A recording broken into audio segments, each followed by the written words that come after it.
Prendre des décisions n'est pas toujours facile lorsqu'on est nombreux et qu'on ne peut pas se réunir autour d'une table. Avez-vous déjà peiné à trouver une date de réunion qui convienne à 10 personnes, en passant par le téléphone ou le courriel? Les outils de sondage en ligne rendent cela plus facile. Ils permettent de choisir une date ou de faire un choix parmi plusieurs options en envoyant simplement l'URL du sondage qu'on a réalisé. Il n'y a plus qu'à attendre que les personnes conviées aient répondu avant d'aller consulter les résultats en ligne.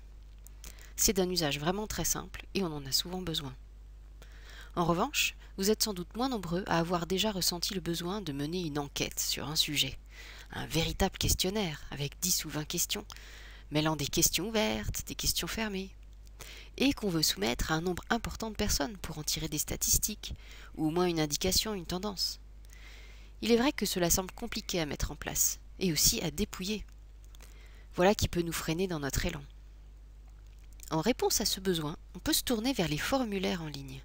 Ils simplifient pas mal de choses.